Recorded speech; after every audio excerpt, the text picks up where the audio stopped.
নমস্কার বন্ধুরা, আশা করি আপনারা সকলে ভালো আছেন এবং সুস্থ আছেন। আমি রোহিণী, আমার চ্যানেলে আপনাদের স্বাগত জানাই। হিউস্টনে আজ রবিবার, আর সকালবেলায় আমরা বেরিয়ে পড়েছিলাম। আজকে আকাশ পরিষ্কার ছিল। এই যে আমাদের বাস চলে এসছে এবং আমরা বাসে উঠে পড়ব। দূরে ট্রাম স্টেশনে ট্রাম আসছে। আজকে হিউস্টনে যেদিকে আমরা গেছিলাম সেখানে প্রচুর প্রবাসীয় ভারতীয় এবং পাকিস্তানের মানুষ থাকেন।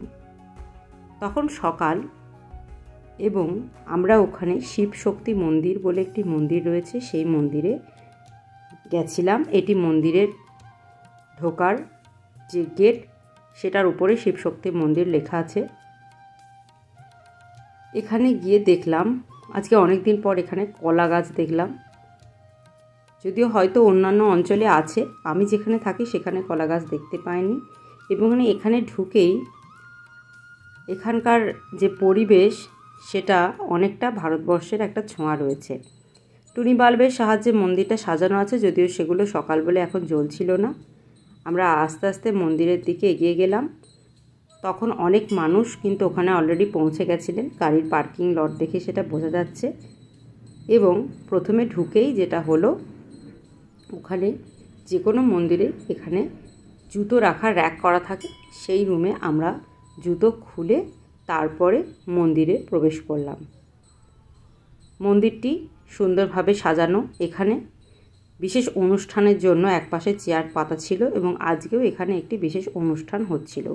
ইনি পুরোহিতজি, আর এখানে ডোনেশনের পাত্র। এই মন্দিরের প্রধান হলো শিব, এবং তাছাড়াও দুর্গা, জগদ্ধাত্রী, লক্ষ্মী, রাধাকৃষ্ণ, গণেশজি, হনুমানজি, এবং তাছাড়াও লোকনাথ বাবা, সাঁই বাবা, রাম, সীতা, লক্ষ্মণ প্রভৃতি বহু রকমের দেবীর প্রতিমা এবং মূর্তি ছিল। এখানে আজকে বিশেষ অনুষ্ঠান ছিল বলে দুজন ভদ্রলোক হারমোনিয়াম এবং তার সঙ্গে তবলা যোগে একটি গানের বা ঠাকুরের নাম গানের জন্য প্রস্তুতি নিচ্ছিলেন। আমরা ওখানে গিয়ে ঠাকুর প্রণাম করে সামনের ফাঁকা জায়গাটায় প্রথমে দাঁড়িয়েছিলাম এবং পুরো মন্দিরের যে আবহাওয়া সেটা অনুভব করছিলাম। খুবই সুন্দরভাবে সাজানো এবং আমার খুব ভালো লাগলো। ওখানে একটা ঘন্টা ছিল, অনেক দিন পর নিজের জায়গায় যেরকম কঙ্কালীতলায় বাজাই সেরকম ঘন্টা বাজালাম এবং দূরে দেখা যাচ্ছে অনেকেই প্রণাম করছেন। তারপরে ওখানে আরও একটু উপরে পাওনা হলো, ওখানে আজ প্রসাদের ব্যবস্থা ছিল। অনেক মানুষজনের বিশেষ অনুষ্ঠান উপলক্ষে এসেছিলেন। সুন্দরভাবে সেজে তাদের সাথেই আমরা মন্দিরে প্রসাদ গ্রহণ করলাম এবং তাদের দু একজনের সাথে নমস্কার করে আমাদের একটা আলাপ হলো। এই যে তারা নিজেদের মধ্যে কথা বলছেন। তারপর আমরা প্রসাদ খাওয়া শেষ করে যখন বেরিয়ে আসছি, তখন দেখছি সেই বিশেষ পূজা অনুষ্ঠানটি শুরু হয়েছে।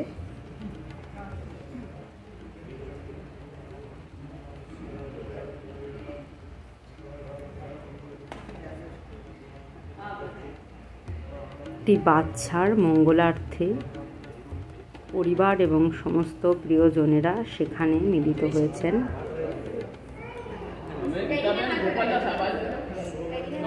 কিছুক্ষণ অনুষ্ঠানের সাক্ষী থেকে ব্যাপারটাকে উপভোগ করার পর আমরা আস্তে আস্তে মন্দির থেকে বেরিয়ে রওনা দিলাম। মন্দিরের কিছুটা বাইরেই পূজা সামগ্রী এবং বিবাহ সামগ্রীর একটি রঙ্গোলি বাজার বলে দোকান ছিল। তারপর এখানে আমরা পরিবার গ্রসারি বলে একটি দোকানের দিকে এগোচ্ছিলাম এবং তার পাশে আরও একটি মজার জিনিস দেখলাম, যেখানে শাড়ি প্যালেস, রূপ শাড়ি প্যালেস বলে একটি শাড়ির দোকান রয়েছে। এই প্রথম আমি হাউস্টনে এসে শাড়ির দোকান দেখলাম। এখানে ইন্ডিয়ান যে গ্রসারি স্টোর, সেখানে আমাদের কিছু জিনিস নেওয়ার ছিল, সেগুলি নিয়ে তারপর আমরা আস্তে আস্তে বেরিয়ে গেলাম এবং কিছুক্ষণ ওখানে পার্কিং লটে দাঁড়িয়েছিলাম। তখনই এখানে আরও কিছু ইন্ডিয়ান নামযুক্ত দোকান দেখলাম, আরও অনেক দোকান ছিল। এখানে প্রবাসী, এই যে শুভলক্ষ্মী গ্রোসারিজ বলে একটি বড় গ্রোসারি স্টোর্স ছিল। আর এই যে সুপার মার্কেটটি রয়েছে এখানে পরপর বিভিন্ন ভারতীয় দোকান এবং পাকিস্তানি দোকান ছিল। আজ রবিবার বলে প্রচুর মানুষের ভিড়। এখানে এসে হাউস্টনের এই অঞ্চলে এসে সত্যি মনে হচ্ছিল যেন ভারতেই পৌঁছে গেছি, চারিদিকে ভারতীয় মানুষজন। তারপর আমরা আজকের যে ব্রাঞ্চ ছিল আমাদের সেটা করার জন্য শিবসাগর বলে একটি গুজরাটি রেস্টুরেন্টে আমরা এসেছিলাম। এখানে এসে সত্যি বলতে মনে হচ্ছিল না যে আমরা ভারত থেকে এত দূরে আছি। আর এই পোস্টারটি দেখলাম রেস্টুরেন্টে বাইরে লাগানো আছে, এখানে ইউনিভার্সিটি অফ হাউস্টনে আন্ধান স্বামী আসবেন গানের অনুষ্ঠানের জন্য মে মাসে, সেটা দেখেও ভালো লাগলো। তারপর এখানে আরও রাস্তায় প্রচুর ধরনের ভারতীয় দোকান আমাদের দেখে ভালো লাগছিল এবং এবার আমাদের ফেরার সময় হয়ে এসেছিল। আমরা আস্তে আস্তে ফেরার বাস ধরার জন্য বাস স্টপের দিকে এগিয়ে আসছিলাম। তখন দেখলাম এখানে ধানের মতো কিছু শস্যদানা দাবায় অনেক পায়রা সেগুলি খুঁটে খুঁটে খাচ্ছিল এবং উড়ে বেড়াচ্ছিল। সেটা দেখে আমার একটু মজা লাগলো, তাই একটু দাঁড়িয়ে ভিডিও করলাম। এবং আজকে সত্যিই খুব ভালো লাগলো, রবিবারটা খুব আনন্দে কেটে গেল।